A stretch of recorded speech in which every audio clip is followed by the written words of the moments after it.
Nagbabalik po unang balita sa mga tumataya ng loto. Wala pa rin pong nakakasungkit sa mahigit 200 at 49 na milyong pisong jackpot sa Grand Lotto 655 draw.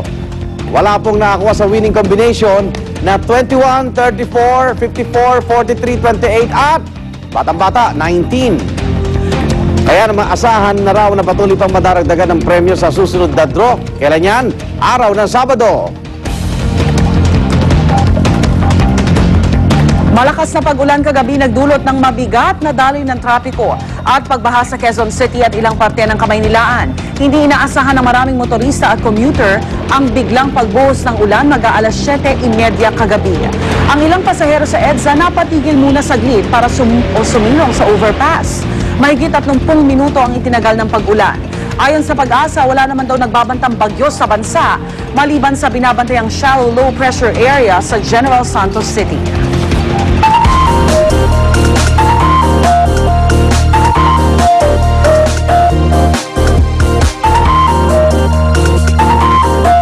Ngayong papalapit na ang pasukan, kabi-kabilang gastos ang pangunahing problema ng mga magulang. Pero paalala ng DepEd, hindi na raw kailangan bumili pa ng bagong uniforme at sapatos dahil hindi naman ito required sa mga pampublikong paaralan. Narito ang report ni Julius Segovia. Sumasideline lang sa pagkukumpuni ng mga sirang kasangkapan si Nilo. Kaya problema raw niya ang gastusin ngayong magpapasukan. Kahit pa kasi sa public school pumapasok ang kanyang 3 anak, marami pa rin daw bayarin.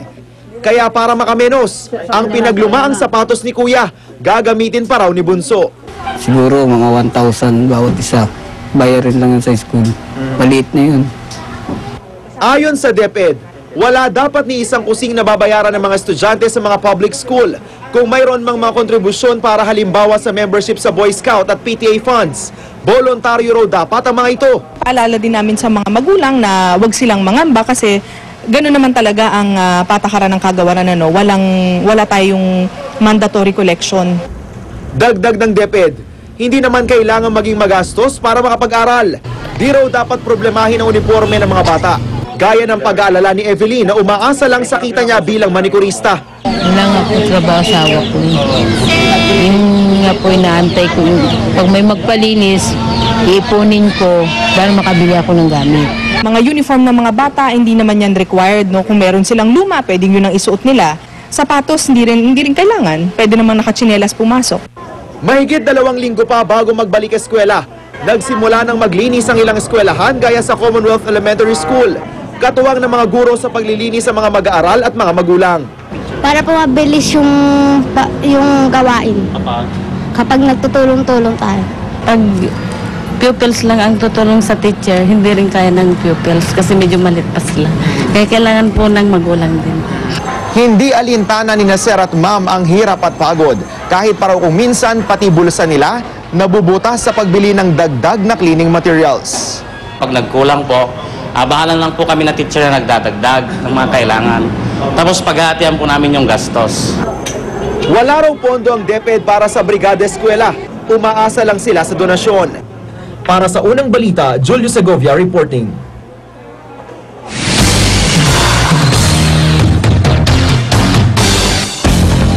Sarangani Representative Manny Pacquiao iginit na hindi sagot sa kahirapan ang pagpasa ng Reproductive Health Bill. Nakadebate pa niya sa plenaryo kahapon ang may akda ng panukalang batas na si Albay Representative Edsel Lagman. Darito ang report ni Rauna Crisostomo. Malaboksing ang ikalawang round ng debate sa Reproductive Health Bill sa plenaryo ng Kongreso. Ang sumalang kasing interpellator sa mayakda ng RH Bill na si Representative Edsel Lagman ay ang 8-time World Boxing Champion at Sarangani Province Representative na si Congressman Manny Pacquiao. I am ready to rumble. I will not run away like Shane Mosley. Unang isyong inungkat ni Pacman, kahirapan na di raw masasagot ng RH Bill. Bakit hindi na lang tayo gumawa ng isang batas na talagang siyang magiging kasagutan sa kahirapan ng bansa? Hindi po tulad ng RH Bill na sa aking pananaw ay masyadong divisive. May kasabihan po tayo, united we stand.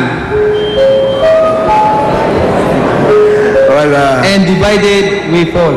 It's not a question of either or. Pwede kang may boxing prowess na pwedeng left hook, pwedeng right hook, noon nga mayroong bolo punch. Kaya ibang-iba ang pwedeng gamitin upang matalo ang kalaban. Sa isyu ng populasyon, tanong ni Congressman Pacquiao, di kaya magkulang sa workforce ang bansa dahil sa inirekomendang 2 anak kada pamilya. Kung sakali pong pumasa itong batas na ito at masunod ang 2 children policy, nais ko pong malaman kung ilang taon ang lilipas na ang Pilipinas ay mawawalan o kulang na mga workforce. It naman 2-child policy. It is an ideal which is not punitive, it's not mandatory, at ito ay consistent lamang sa hinihiling ng ating mga kababaihan. Muli ring tinalakay ang probisyon ng pagtuturo ng sex education sa mga eskwelahan. Pwede po bang tumanggi ang isang estudyante sa pamamagitan ng kanyang mga magulang na ang kanilang nanay ay mag-exempt sa pag-aaral ng subject na ito? Binigyan namin ng karapatan ang mga magulang ng mga anak nilang minor de edad na pwede nilang huwag papasukin sa sexuality and RH classes. Kinwestiyon din ni Pacquiao ang ani ay tila pagbipilit ng gobyerno sa isang panukalang labag umano sa turo ng simbahang Katoliko. Labag sa ating Constitution, particularly Section 5 ng Bill of Rights, which state, no law shall be made respecting an establishment of religion. We respect the freedom of religion. At sa huling round ng pagtatanong ni Pacquiao, inusisa ang probisyon tungkol sa pagbibigay ng reproductive health services ng mga kumpanyang higit pa sa 200 ng empleyado. Ang ibig po bang sabihin nito ay ang mga employers ay dapat mag-supply ng condoms at pills sa kanilang mga empleyado at ng libre? Nung itong amendment hinggil dito sa provision na to, pinadala namin sa Committee on Population and Family Relations at pinag-usapan dito sa plenaryo, nag-iinsayo ang ating magiting na congressman doon sa laban niya kay Mosley. Kaya hindi yata nalaman na itong provision na to ay amended na. Pagkatapos mag-interpellate ni Pacquiao, in-adjourn na ang sesyon matapos questionin ng quorum. Pero bago nagsimula ang ikalawang araw ng debate, nainis si Parañaque Representative Roy Lugoles matapos siyang pagbawalang magsalita ng presiding officer na si Deputy House Speaker Crispin Remulla. Habang sinasagot ni Representative Janet Garin ang tanong ni Goles kung bakit inuna ang RH bill kaysa sa iba pang mga panukala. I think I do not deserve to be treated in a very hostile way by the Speaker. I believe that when a person is interrupted when she's speaking, I don't think that that's part of the decorum here. But you can do this in a very civil way, Mr. Speaker. Yes, we want, if the gentleman from Parañaque wishes to argue, I can demand that our exchange be witnessed by more members of the House. Para sa unang balita, Rauna Crisostomo reporting.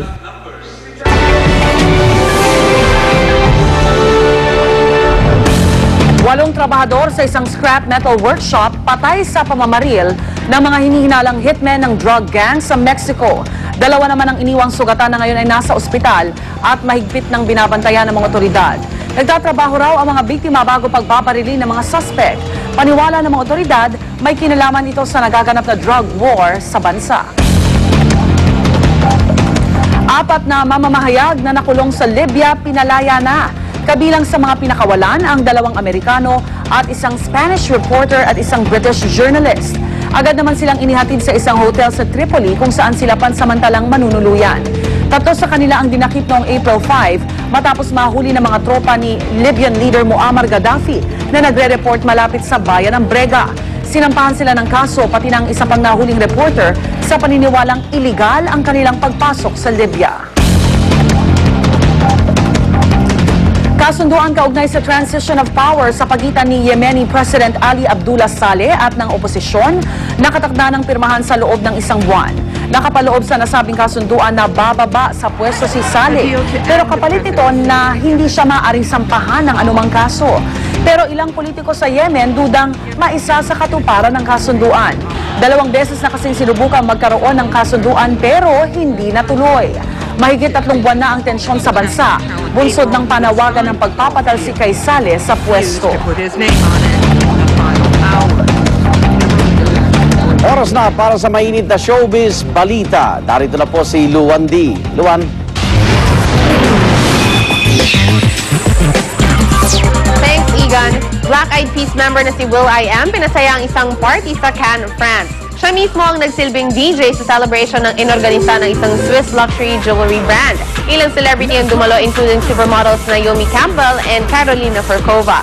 Kabila ngayon ng star-studded party sa Cannes, kasabay ng Cannes Film Festival which ends on May 22.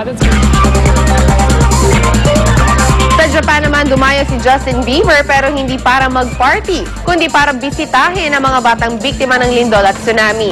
Nakisalamuha ang teen heartthrob sa mga bata mula sa Otsuchi, isa sa mga bayang may pinakamalalang pinsala sa kalamidad. Abot-abot naman ang pasasalamat ng mga bata dahil sa kabila ng pinagdaanan nilang pagsubok, binigyang saya at inspirasyon sila ng kanilang idol. Isa si Justin sa music artists na nag-contribute for the charity album entitled Songs for Japan. Layo nito makalikom ng $5 million para sa Japan relief efforts. Ngayon araw din po isasagawa ang concert ni Justin sa Tokyo. Unang bugso pa lang yan ang ating may init na showbiz balita, so stick around for more. At ang hirit namin mamaya, 3 hininalang tulak ng shabu. Arestado sa bypass operation sa Zamboanga City. At isang taxi sumalpok sa mga concrete barrier sa Quezon City, driver sugatan. Okay, narito na po sina Pia, Edu at Susan. Ay, lakas ko, di ba? Siyempre, para on time. Mga kapuso, ang mga libro ang pundasyon ng edukasyon ng ating mga anak. Buti gumanon yung ulo ni Pia. May whiplash. Buti na lang.